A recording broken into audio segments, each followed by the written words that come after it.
पहले हमास नेता और फिर हिजबुल्लाह चीफ के मारे जाने के बाद भी इजराइल की मुश्किलें खत्म होने का नाम नहीं ले रही हैं। ईरान समर्थित प्रतिरोधी गुट लगातार इजराइल पर हमलावर हैं।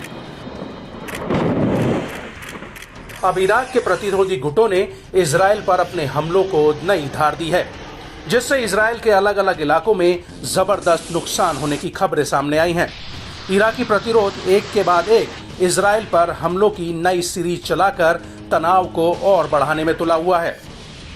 हाल में इराक में प्रतिरोधी गुट ने इजरायली कब्जे के खिलाफ कई ऑपरेशंस को अंजाम देने की घोषणा की है।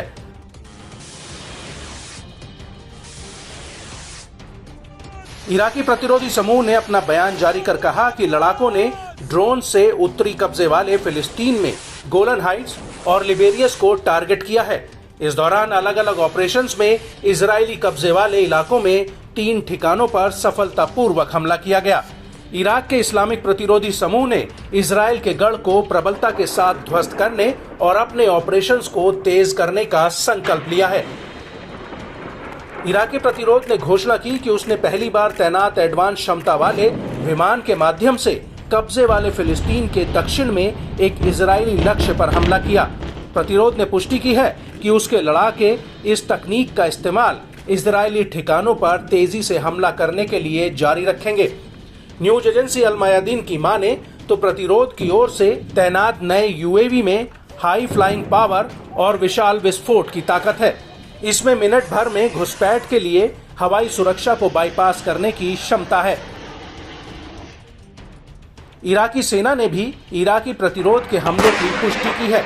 आईडीएफ ने बताया कि इराक से हुए ड्रोन हमले गोलन के मिलिट्री साइट पर हुए हैं। इस दौरान गोलानी ब्रिगेड की बटालियन तेहरा के 2 सैनिक मारे गए, जबकि 25 से ज्यादा घायल हुए हैं। इजरायली सेना की ओर से की गई जांच में ये पता चला कि हमले में इराक से लॉन्च 2 ड्रोन विस्फोटकों से लदे थे। एक ड्रोन को एयर डिफेंस सिस्टम ने रोक लिया था, जबकि दूसरे कुछ मिनट बाद उत्तरी गोलन हाइट्स में एक सैन्य अड्डे पर जा गिरे।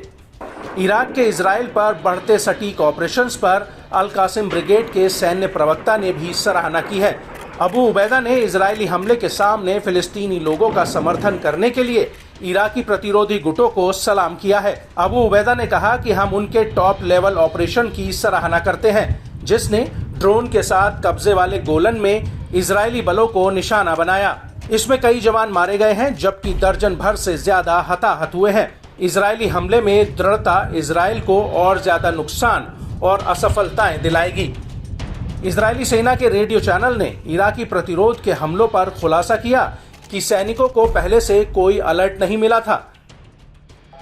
दावा है कि एक बार फिर इजरायली रेडार को चकमा देते हुए प्रतिरोध के ड्रोन घुसपैठ करने में सफल रहे हैं। इजरायली मीडिया ने बताया कि इराकी हमले से गोलन में सायरन एक्टिव हो गए थे। हालांकि जांच में ये सामने आया कि समय पर दूसरे ड्रोन्स को पकड़ने में सफलता नहीं मिल पाई थी।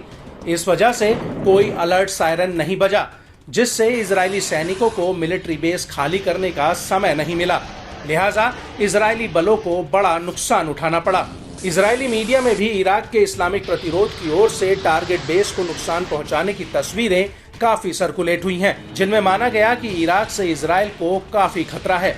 इराक के इस्लामिक प्रतिरोध ने सैकड़ों नहीं तो दर्जनों ड्रोन और क्रूज मिसाइलें दागी हैं। बता दें कि इराकी प्रतिरोध ने इजरायली ठिकानों के खिलाफ 3 ऑपरेशंस को अंजाम दिया। प्रतिरोध ने इजरायली कब्जे के खिलाफ कई ऑपरेशंस का दावा किया है।